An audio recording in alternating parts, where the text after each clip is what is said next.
Quando os organizadores me procuraram para falar nessa TEDx Unifesp, eu pensei bastante no que eu ia apresentar para vocês. Porque na minha longa vida, afinal de contas, eu sou mais velho do que o pai do Cid. Eu tenho uma série de experiências, né, na medicina que me fascinaram completamente. Eu poderia contar para vocês, por exemplo, a história de um paper que nós acabamos de publicar, onde nós descobrimos que o efeito fundador de um gene estava na Grécia.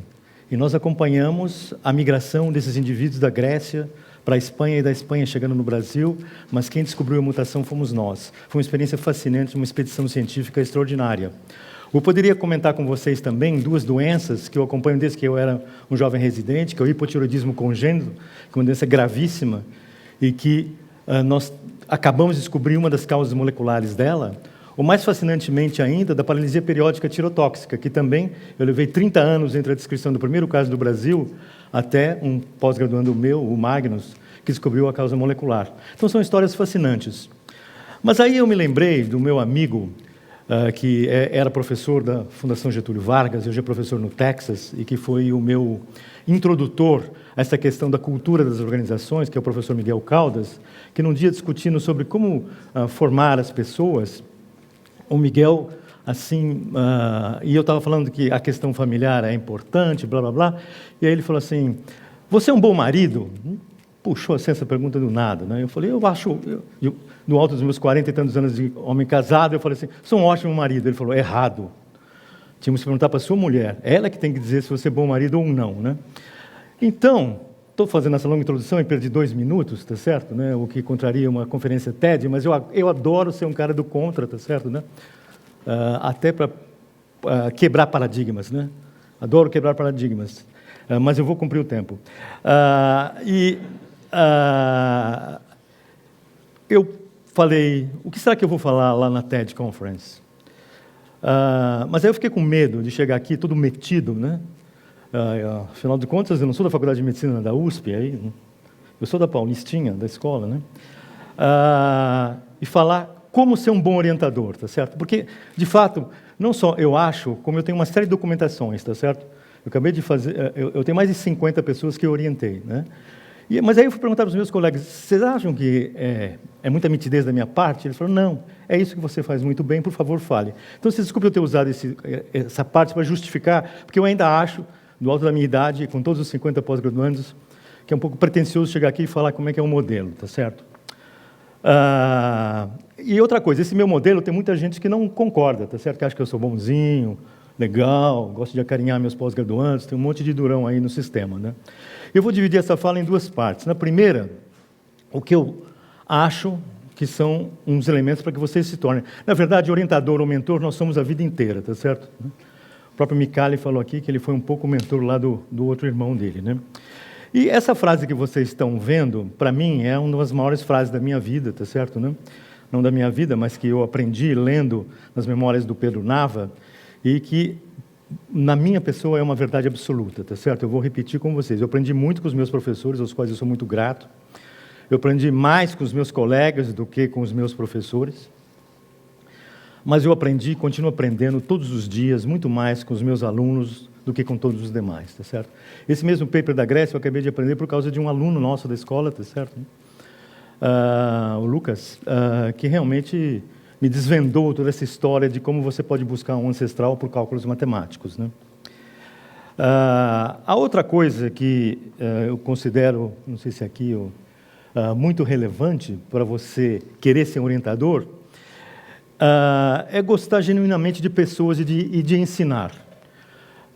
Se você não gosta de pessoas, você pode ser um ótimo profissional, tá certo? Mas nunca você pode ser um bom orientador.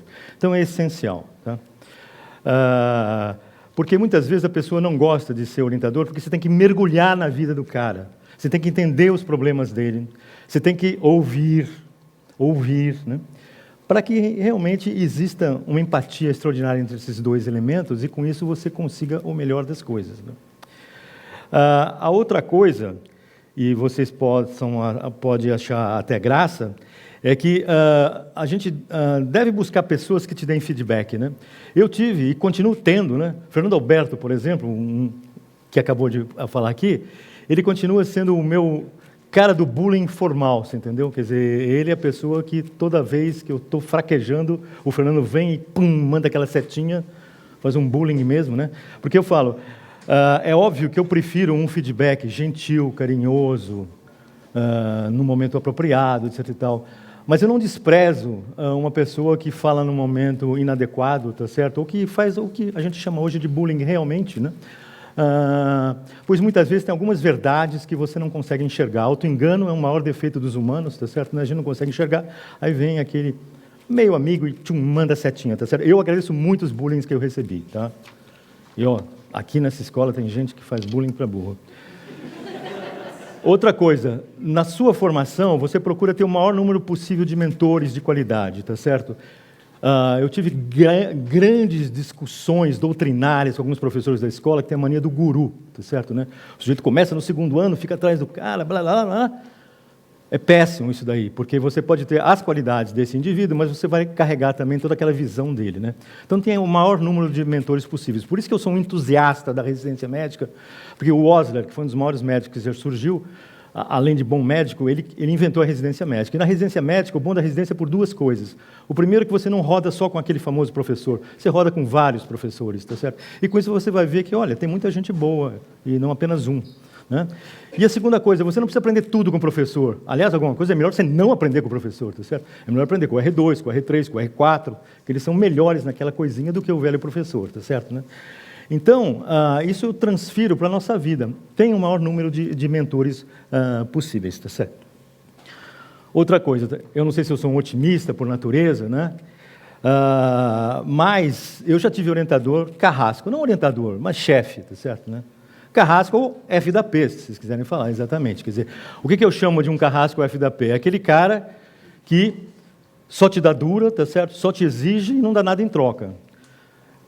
Eu acho que eu aprendi com eles, tá certo? Primeiro, a ser um pouco mais esperto. Segundo, a não ser como eles, tá certo? Né? Sabe o que aconteceu com eles? Não deram em nada, tá certo? Tiveram um momento de glória e sumiram na poeira da história, tá certo? Se você for um cara carrasco, longo prazo você não vai durar, porque as pessoas não gostam, tá certo?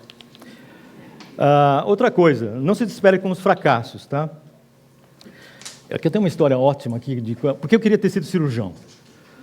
E eu falei, eu quero ser cirurgião, quero ser cirurgião. Eu tentava lá os meus pontos, eram feios. Eu falei, não, isso daí é só treinar e tal, né? E eu aí entrei no R1 de cirurgia, né? Foi o maior fracasso da minha vida, tá certo? Porque eu percebi que eu gostava das coisas clínicas e que eu não tinha jeito nem temperamento para aguentar aquelas gritarias de R2, R3, R4 para cima de mim, né? Quando eu tinha razão, ou eu não tinha a mesma habilidade cirúrgica que tinham meus colegas, tá certo? Aí um dia, eu estava de plantão não, eu era o R1 do PS, 7h19, tá certo? Que você saía às 22 até passagem do plantão, e no dia seguinte, 7 horas da manhã, né? Aí, quando era 6h30, entrou um baleado. Aí, o chefe de plantão chamou eu e o Dr. Valdemar Ortiz, que era meu colega, vamos entrar lá no baleado. Entramos no baleado às 6h30, 6h40, né? Sem almoçar, né? E saímos da cirurgia às 3 da manhã. Quando a gente saiu da cirurgia, 24 anos, uma fome brutal, tá certo, né? E tendo que trabalhar no dia seguinte às 7. Nós fomos no restaurante do hospital, que já era ruim, e só tinha umas laranjas, assim. Aí o Ortiz pegou aquelas laranjas, é que depois eu sabia que o Ortiz era um menino do interior, então ele sabia descascar a laranja bem, né? O Ortiz descascou a laranja, ficou perfeita aquela laranja, sabe? Nenhuma dentada no branco. A minha, na primeira roda, já pifou, e cheio de dentada, tá certo, né? Aí quando eu olhei as duas laranjas, turning point, eu falei, Ortiz, eu não dou para essa M, você entendeu? Eu vou sair desse diabo dessa residência de cirurgia e aí virei clínico. Mas então, é só para dizer que fracasso é importante. Eu acho que eu me tornei um cara importante para a escola paulista, tá certo? Não? Bom, e se vocês desprezarem até agora esses, vocês têm que aprender inglês. Se vocês não aprenderem inglês, vocês estão out of business, tá certo? Se quiserem ser um investigador minimamente com credibilidade, tá certo? I'm sorry to say that. Bom,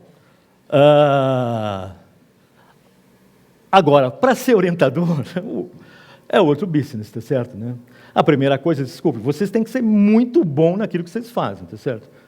Meu querido amigo e ídolo, Luiz Eduardo Andrade, Ele é a referência mundial no que ele faz, cara. Vocês sabiam aqui, vocês EPMistas, né? Você tem que ser uma referência nacional, internacional. Você tem que obter o saber, ralar, tá certo, né? Busque a excelência, vá para o exterior. Eu, particularmente, eu falei que eu sou bonzinho, né? Mas eu faço o possível, quando não o impossível, para mandar todos os meus pós-graduandos para o exterior. Por quê? O que eu chamo do processo de desprovincianização, ou como eu chamava antigamente, que eu tenho raízes caipiras, de desjacuzação. Nós brasileiros somos jacu, caipira, fora do mundo civilizado de produção de ciência, tá certo? O Brasil tem outras enormes boas qualidades, tá certo? Mas do ponto de vista científico a gente é um pouco atrasado.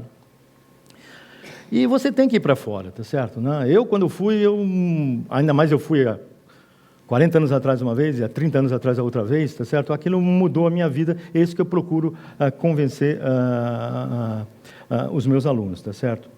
Outra coisa que muita gente me critica, atitude 1, atitude 2, tá certo? Atitude 1.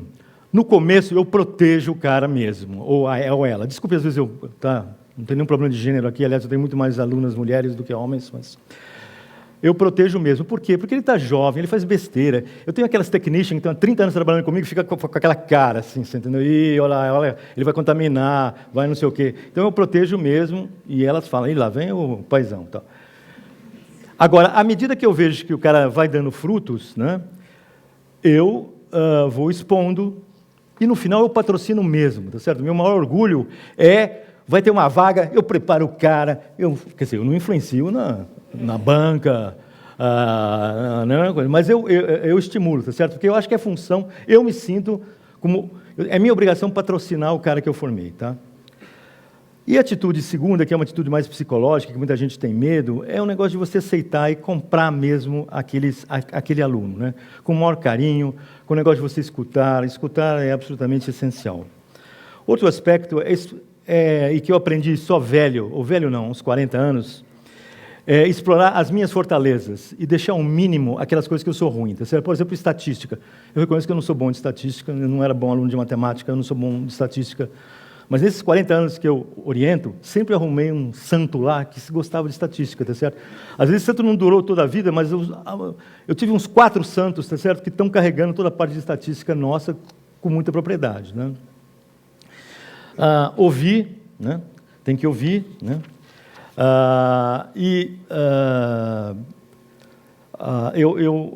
Eu acho o seguinte, esse negócio de do's and do nots, eu só trouxe um slide aqui para vocês verem. Eu falei do Osler, né? Agora eu quero falar do Fuller Albright, que foi o maior... Se o Osler inventou a clínica médica, o Fuller Albright inventou a endocrinologia. E o Fuller Albright, em 1944, ou seja, 73 anos, quando ele foi eleito presidente da Sociedade Americana de Investigação Clínica, ele escreveu um paper no JCI, Journal of Clinical Investigation, que vale até hoje, tá certo? Quer dizer, hoje não seria aceito, porque a primeira coisa que ele fala assim, o sujeito... born with a good intellect, tá certo? Hoje seria visto como uma coisa não politicamente correta, tá certo, né?